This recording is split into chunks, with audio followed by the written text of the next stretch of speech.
Alright, LS Vlog, reaction video tayo mga kaibigan. Grabe, 5 Mossad spy ng Israel binitay sa Iran. 500 Israel soldier tumba sa racket ng Hezbollah. Tudas, okay? Ito na.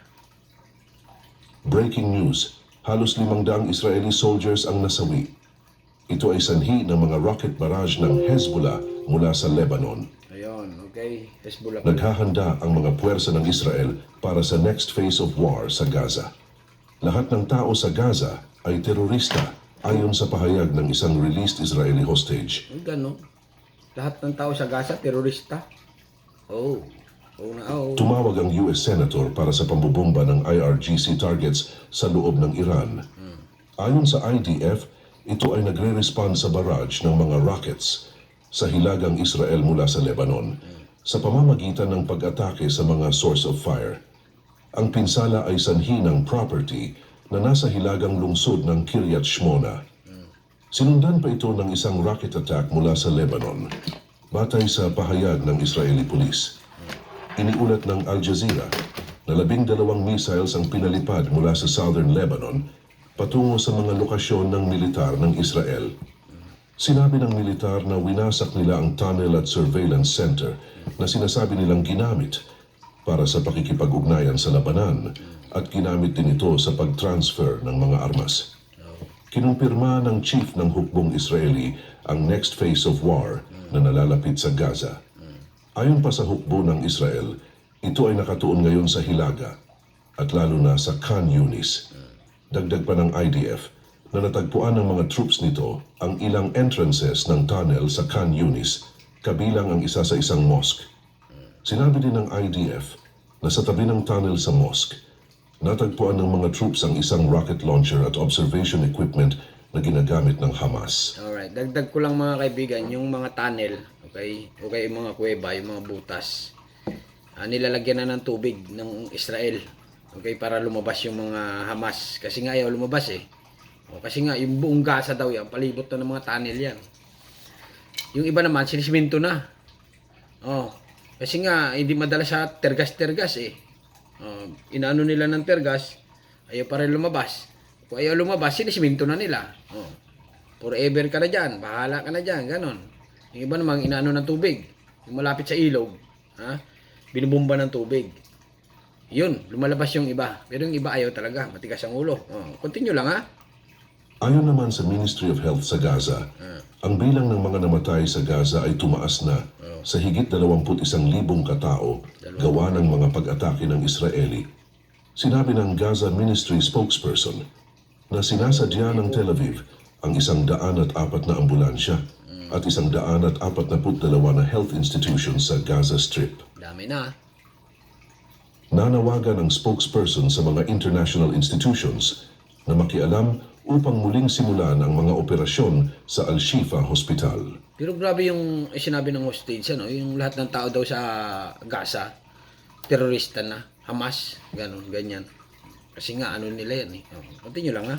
Inulit ng United Nations Relief and Works Agency ang panawagan nito para sa isang humanitarian ceasefire. Binanggit nila na ang Gaza ay nakikipagbuno sa catastrophic hunger. Ayon pa sa United Nations Relief and Works Agency, na 40% ng populasyon ay nasa risk of famine o isang mapanganib na tagutom sa Gaza. Higit sa 2 journalists ang napatay sa mga pambobomba ng mga Israeli. Ito ay nagpapataas naman sa kabuang bilang ng mga namatay na journalists sa enclave at umabot na sa 105 base sa ulat ng Al Jazeera. Ayon pa sa ulat ng Al Jazeera, inaresto ng mga puwersang Israeli ang hindi bababa sa 25 Palestinian sa sinasakop na West Bank habang may nagaganap na pagsalakay. 500 at isang sundalong Israeli ang napatay sa digmaan laban sa Hamas.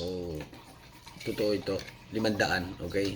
Kasi nga ang problema dyan sa Gaza, yung mga Hamas, sumusuot ng mga damit civilian, okay? Kunwari nakikiusyoso, okay, civilian. Bago pag na ulit, pagdating ng gabi, nagdadala ng baril, yun na. Hamas na ulit sila, ganun. Continue lang ha. Mahigit 500 Israeli soldiers, mga officers at reservists ng Israel ang napatay sa nagpapatuloy na digmaan laban sa Hamas noong October 7 batay sa pahayag ng IDF. Dami yun, 500. Pero sa Hamas, 1,000 na. Sa Russia, mga kaibigan, sa Russia, 100,000 na. Okay? Dito 500 pa lang. Sa Russia, yung mga Russian, okay, na sumalaki sa Ukraine, 100,000 na mga kaibigan. Kasi yung mobilization ni Putin, nasa 300,000 ubos. Yung unang pinadala ni Putin na 200,000 ubos din. Kaya 100,000 na. Dito naman sa Israel, 500. Okay, pataas pa ito. Ang bilang ng mga napatay na troops ay nasa 501, 501. kung saan ang karamihan sa kanila ay napatay sa panahon ng Hamas terror onslaught na naganap sa southern Israel noong October 7. Noong October 7, hindi bababa sa 274 na sundalo at 38 local security officers ang napatay ng mga terorista ng Hamas. Nako. Sa panahon naman ng ground offensive sa Gaza Strip, 167 sundalo ng IDF ang napatay. Mayroon ding 9 na sundalo ang napatay sa mga pag-atake na inangkin naman ng Hezbollah at Palestinian Islamic Jihad terror groups sa hangganan ng Lebanon. Terorista, yan ang turing ng isang pinakawalang hostage sa lahat ng tao na nasa Gaza. Nako. Sa isang panayam sa Channel 13, ang pinakawalan na hostage na si Mia Skem ay nagsabi na ang naranasan niya ay isang Holocaust-like hell sa panahon na siya ay naging bihag sa Gaza. Oh. Sinabi pa ni Skem na napagtanto niya na siya ay nakakulong sa isang bahay ng isang pamilya noong panahon na siya ay nabihag. Sinabi rin niya na ang buong pamilya ay kasangkot sa Hamas, kabilang na ang mga kababaihan at mga bata. Nako. Narito ang kanyang pahayag. It's important to me to reveal the truth about the people who lived in Gaza, about who they really are. Everyone there is a terrorist. Samantala, ayon sa isang leading Israeli psychiatrist, na marami sa mga bihag na pinalaya ng Hamas ay nangangailangan pa rin ng intensive treatment para sa kanilang trauma. Trauma. Ayon kay Renana Eitan, ang mga hostage ay dumanas ng pinakamatinding pang-aabuso at trauma na nasaksihan niya sa kanyang career.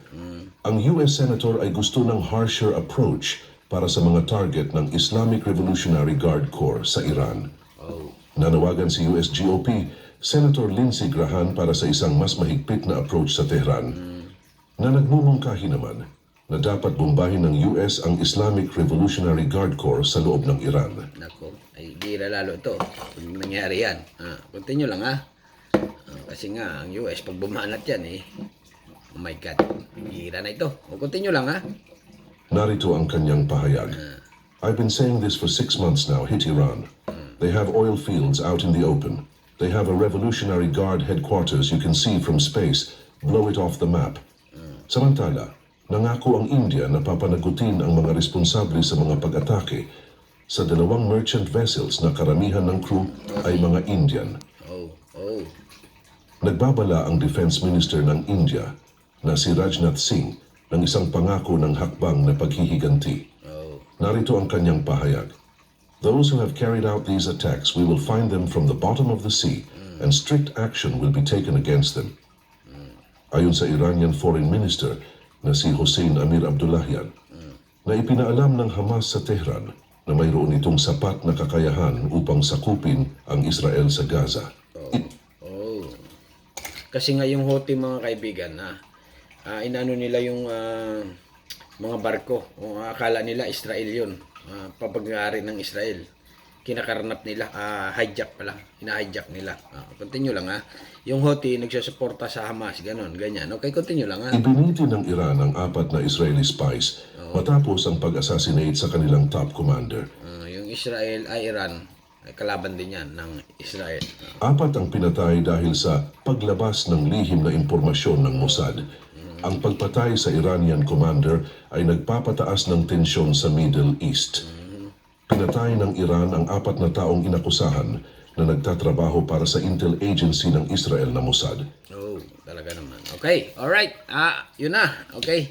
Ito na. Israel binitay tinodas ng Iran. Okay. 5 Mossad binitay, okay? 500 Israel soldier tumba sa racket ng Hezbollah or tudas, okay? Yan ang update natin mga kaibigan dito sa gera ng Israel sa Hamas. Okay, hanggang dito na lang mga kaibigan. Subscribe my channel. Don't forget